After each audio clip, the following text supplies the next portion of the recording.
మేమేమంటున్నామంటే మేము పూర్తి ఖరాబ్ కాకంటే ముందు ఆయన ఏంటిదన్న తెలుసుకొని మీరు జిల్లా కాంగ్రెస్ అధ్యక్షులు అదృష్టం కొద్ది మంత్రి అదృష్టం కొద్ది వాళ్ళు మాకు అందరికి ఏదైతే అండ దొరికిందని చెప్పని మీ భావనతో మేము కలిగి ఉన్నాం. మేము మమ్మల్ని కాపాడే బాధ్యత మీ మీద ఉందా లేదా? అన్న మీ నాయకత్వంలో 10 ఏళ్ళు కష్టపడి కొట్లాయినామన్నా, మీ వెనకాల ఉన్నామన్నా, జెండా మోసినామన్నా, ఇలా పార్టీ బతకాలన్నా అద్దన్నా జగిత్యాల. ఇవాళ మొత్తం జగిత్యాల ఒక్క దుబ్బరాజన్న కమిటీ తప్ప మిగతా టెంపుల్ కమిటీలు అన్ని ఏదైతుందో టీఆర్ఎస్ వాళ్ళు నింపిరు సార్. అట్లా ఒక కాంగ్రెస్ వాళ్ళు లేడు, ఒక దుబ్బరాజన్న కమిటీ తప్ప. మన పోలీస్ స్వామి ఇచ్చిండ్రు, దానిలో ఏదైతున్నదో మీ కొప్పులీశ్వర్ గారి న్యాయ సలహాదారులు ఒకరు ఉన్నారు. మీకు ఎందుకంటే అందరికీ ఉండాలి కదా. కొప్పులీశ్వర్ గారి న్యాయ సలహాదారుడు ఏదైతుందో అందులో సభ్యుడు. ఇప్పుడు అక్కడ చొప్పదండికి ఏదైతుందో అక్కడ రవిశంకర్ కు న్యాయ సలహాదారుడు ఇంత మంచి చెడ్డ చూస్తారు కదా సార్, ఆయన ఒక సభ్యుడు. ఇక్కడనే అంటే పోలీసు అదే టెంపుల్ కమిటీ ఇది అంత అయిపోయినాక అమ్మాయి అపార్ట్మెంట్ అయినాక ఆ రవిశంకర్ వచ్చి అని కడవ కప్పి అభినందన చెప్పిపోయింది తెల్లారి పత్రికల్లో. ఆ ఎమ్మెల్యే ఓడిపోయిన టీఆర్ఎస్ నాయకుడు అంటే రవిశంకర్ గారి రవిశంకర్ ఏదైతుందో దానికి అదేది కండో అంటారు షాలో కప్పి ఏదైతుందో పత్రికల్లో ఇది చాలా సంతోషం. కాంగ్రెస్ పార్టీ అయినా కానీ ఏదైతుందో బావులకు మాకు గుర్తింపిస్తుందని మన పార్టీ. మీ కొప్పులీశ్వర్ గారికి ఏదైతుందో ఆయన న్యాయ సలహాదారుడు. అందులో ఇప్పుడు మరి ఏం సలహా ఇస్తామని తెలియదు సార్ అంటున్నాను నేను. మరి కోదండ రామాలయం ఉన్నదన్న, కోదండ రామాలయం అన్యాక్రాంతం అవుతుండే ఏదైతున్నదో మేము 2019 ఎమ్మెల్యే ఓడిపోయినాక అందరం పోయి ఏదైతుందో జై శ్రీరామ్ జై హనుమాన్ చెప్పిన జెండా పాతి దాన్ని కాపాడిన టెంపుల్ కాషాయ జెండా పాతి జై హనుమాన్. బహుశా మీరు కూడా చూంటారు, నాకు చెప్పలేదు. జై హనుమాన్ జై శ్రీరామ్ అని చెప్పిన ఏదైతున్నదో ఇదే ఎమ్మెల్యే వాళ్ళు ఉన్న ఎమ్మెల్యే గారు ఏదైతుందో అంటే ఎమ్మెల్యే గెలిచినాక ఆయన కాపాడే లేకుంటే ఏదైతుందో కాంగ్రెస్ పార్టీ పోయి టీఆర్ఎస్ ప్రభుత్వ హయాం లోపల ఏదైతుందో ఆ దేవాలయ భూమిని కాపాడిన సార్. ఇవాళ ఏదైతుందో ఆ దేవాలయ కమిటీ, విద్యానగర్ రామాలయం కమిటీ, మన మార్కెట్ కూడా వెంకటేశ్వర ఆలయం కమిటీ ఉన్నది, ఆ కమిటీ వెంకటేశ్వర ఆలయం కమిటీ. అంటే సార్ మాకు దేవుణ్ణి కూడా కొలిసే మాకు అది అవగాహన లేదు సార్.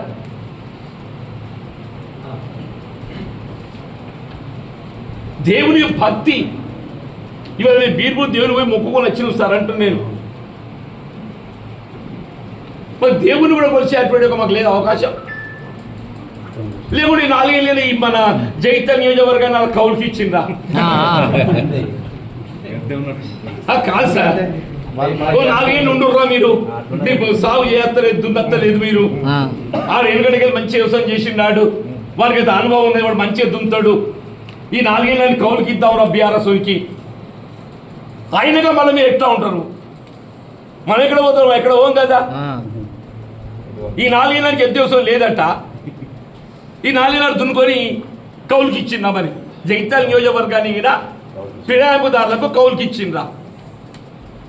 జగిత్యాల నియోజకవర్గాన్ని ఫిరాయింపుదారులకు వలసదారులకు కౌలుకి ఇచ్చిండ్రా? మాకు ఏం చెప్తారు సార్? దయచేసి చెప్పండి. మాకు ఏం చెప్తారు చెప్పండి. ఎందుకు మానసికంగా హింసిస్తారు? మీరే అవునన్నా. ఇప్పుడు దీనికంటే ఒకటికే పుడిచి పారేయండి సార్. ఒకటి సార్, రాష్ట్ర దేశంలో నిర్ణయం తీసుకున్న మీనాక్షి మేడం గారు మాట్లాడింది. అదే సార్, రాహుల్ గాంధీ గారు మేము రాహుల్ గాంధీ గారి యొక్క సైనికులు. అవును సార్, మేము రాహుల్ గాంధీ గారి సైనికులు ఉంటున్నాను. మీరు అక్కడ మాట్లాడారు. మేము రాహుల్ గాంధీ గారి సైనికులు. వారు ఏమన్నారు? జై బాపు జై భీమ్ జై సంవిధాన్. అవును సార్, జై బాపు జై భీమ్ జై సంవిధాన్. రాజ్యాంగాన్ని పరిరక్షించడం తన ధ్యేయం పెట్టుకున్నారు రాహుల్ గాంధీ గారు. మనమందరం కూడా, మీరు కూడా రాహుల్ గాంధీ గారి సైనికుడు, మనమందరం రాహుల్ గాంధీ గారి సైనికులం. రాహుల్ గాంధీ గారి యొక్క ఆలోచన విధానానికి అనుగుణంగా మనం ముందుకు పోతాం. మీరు దేశంలో ఏదైతున్నదో రాజ్యాంగ పరిరక్షణ కొరకు ఆయన పాప కాలుకు బలపడి కట్టుకొని ఏదైతుందో ఆయన తిరుగుతుంటే ఇక్కడ మనం ఏం చెప్తున్నాం? పార్టీలు ఫిరాయిస్తున్నాం. మనం నీరు కాస్తున్నామా లేదా? పార్టీ ఫిరాయించిన వస్తేనే వేరే పార్టీకి వెళ్ళి మనకు వచ్చి ప్రతిపాదిస్తేనే విజ్ఞప్తి చేస్తేనే మేము పనులు మంజూరు చేస్తాం. కాంగ్రెస్ చెప్తే మేము చెయ్యం. కాంగ్రెస్ అడిగే హక్కు లేదు, మీకు తెలివి లేదు, వాడి 10 ఏళ్ళ అనుభవం ఉన్నది, ఎట్లా దోసుకు తినాలనో. మరి 10 ఏళ్ళ అనుభవం ఉన్నది సార్, ఎట్లా దోసుకు తినాలనో. మరి వాడు ప్రతిపాదిస్తేనే ఏదైతుంది ఇక్కడ అభివృద్ధి జరుగుతుంది. మరి వాడు 10 ఏళ్ళ అక్కడ ఏం రాజ్యం చేసిండు, 10 ఏళ్ళు ఏం అభివృద్ధి చేసిండు. ఒక రోలో వాగే ఉదాహరణ సార్ చెప్పట్టు నేను. వాడు 10 ఏళ్ళలో వాడు చేసిన అభివృద్ధికి ఏదైతుందో ఒక రోలో వాగే ఉదాహరణ, దాన్ని మీరు ప్రత్యక్ష దర్శనం చెప్పంటు నేను. వాళ్ళు నిజాలు వచ్చేది అవుతుందో మరి అట్లా మన మీద పార్టీ సిద్ధాంతం పెట్టుకున్నదా? పార్టీ ఫిరాయించి వచ్చినోడు చెప్తే మేము పని చేస్తాం. పార్టీ ఫిరాయించి వచ్చినోడు చెప్తేనే మేము పని చేస్తాం, ప్రతిపాదిస్తాం. కాంగ్రెస్ వాళ్ళు చెప్తే మేము చెయ్యం. అదే అదే నిబంధనలు పెట్టుకున్నారా?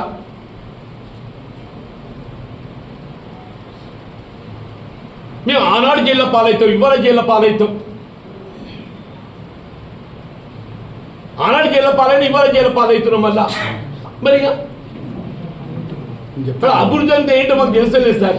దయచేసి ఏదైతే అభివృద్ధి అంటే మాకు తెలియజెప్పాడు సార్. గిఫ్ట్ ఉంటుంది అభివృద్ధి అని చెప్పండి. కాదు సార్, అభివృద్ధి అంటే ఎట్లుంటుందో తెలియజెప్పాడు సార్ అంటున్నాను. మరి వాళ్ళని తెలియదా? పీసీ మొన్న మీనాక్షి నటరాజన్ గారు గంగాధర్కి వచ్చిండ్రు. గంగాధర్ చెప్పిండు, లేదు మేము మొదటికెళ్ళి పార్టీలు ఎవరైతే ఉంటారో మేము వాళ్ళకి ప్రాధాన్యత ఇస్తాం తప్ప తర్వాత వచ్చి మీకు సమస్య లేదని చెప్పిండు. 2017 అనేది డెడ్ లైన్ పెట్టిండు. 2017 డెడ్ లైన్ పెట్టిండు. వాడు ఇవ్వాలని సభ్యత్వం పోయి సార్. ఇప్పుడు 14 మందిని అయితే 12 మంది కాంగ్రెస్ పార్టీ సభ్యత్వం లేదు సార్. ఒక సామ్రాట్ అనేటోడు ఒక్కడు తప్పేది అవుతుందో ఆన్ ఏదైతుందో మేము అధ్యక్షుడు పెట్టుకొని బీర్పూర్ టెంపుల్ కమిటీకి దాన్ని అభివృద్ధి చేయాలని చెప్పిన సంకల్పంతో అందరం కూడా మేము రాజకీయాలకు అతీతంగా అందరూ సహకారం పొంది ఏదైతుందో దాన్ని అభివృద్ధి చేయాలని చెప్పి ముందుకు తీసుకుపోతుంటే దాన్ని నీరు కాస్తారని చెప్పి వాళ్ళు సామ్రాట్ ఒక్కరి పేరు పెట్టి మిగతా 12 పేర్లు వాళ్ళు పెట్టుకుంటారు సార్. కాంగ్రెస్ కాదు, ఇప్పించిన కాంగ్రెస్ అయినా సార్ మీరు చెప్పండి. ఇప్పుడు ఎమ్మెల్యే కాంగ్రెస్ అయినా మాకు క్లారిఫై చేయండి. కాదన్నా, ఇప్పుడు 14 పేర్లు ఉన్నాయి సార్.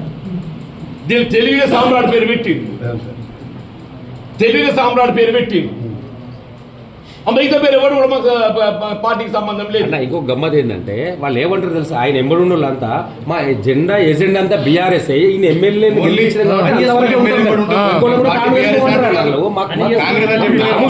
సిగ్గు అనిపిస్తుంది. మేము ఇంత కష్టపడి ఇంత ఇది చేస్తే ఎట్లా అని. మనం పట్టేదారులు కాంగ్రెస్ పార్టీకి మనం పట్టేదారులు అని చెప్పంటూ నేను ఆడు బతుకుదరు కోసం వచ్చిన్నాడు. జిల్లా కాంగ్రెస్ అధ్యక్షుడు మీరు కావాలని కోరుకున్నాం. మీరు పార్టీని ఐక్యంగా నిలబెడతారని చెప్పని మేము కోరుకున్నాం. అదృష్టం కొద్ది 5 ఏళ్ళు పార్టీని ఐక్యంగా నిలబెట్టిండ్రు. సరే, మా అదృష్టం కలిసి రాదు. కానీ ఏదైతుందో 5 ఏళ్ళు కలిసి ఉన్న దాన్ని ఏదైతుందో కొనసాగింపజేయాలని చెప్పి మా దగ్గర మాత్రం ఈ వలసదారులు ఎవడైనా చెప్పట్టుండే ఈ జట్కా మీరు కొడుతారో మేము కొడతాం ఏదో ఒకటి అవుతుంది సార్ చెప్పండి.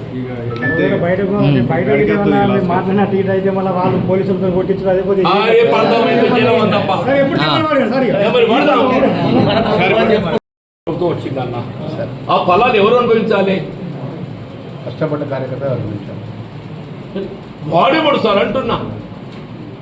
10 ఏళ్ళు ఏదైతే మమ్మల్ని అరిగోత పెట్టుకుని ఏదైతుందో ఇవాళ మళ్ళీ ఏదైతున్నదో మళ్ళీ మాకు పెత్తనం చేస్తా అంటే ఏమనుకోకుండా మరి ఇప్పుడు మేమేమో సార్ ఇప్పుడు దీంతో ఈ ఇష్యూతో ఈ అన్ని ఇష్యూలతో బీర్పూర్ మండలంలో ఏమని చెప్పుకోండి. నేను పార్టీ అధ్యక్షుడు అని చెప్పుకోన్నా. నేను ఒక కనీసం ఒక డైరెక్టర్ను పెట్టలేని స్టేజ్లో ఉన్నప్పుడు నేను పార్టీ అధ్యక్షుడు. నోటిఫికేషన్ స్టాచ్యుటరీ కమిటీకి ఇచ్చిండు. ఆ స్టాచ్యుటరీ కమిటీలో 7 సభ్యులతో నిర్ధారిత సభ్యుల సంఖ్య ఉంటుందా? ఆ స్టాచ్యుటరీ కమిటీ నిర్ధారిత సభ్యుల కొరకు ఏదైతే మేము ప్రతిపాదించి కొత్తగా ఏదైతుందో ఈ రెనోవేషన్ కమిటీని పట్టుకొచ్చి 14 మందిని పెట్టి పరిశీలి ఎవరు ఊరంతా నింపి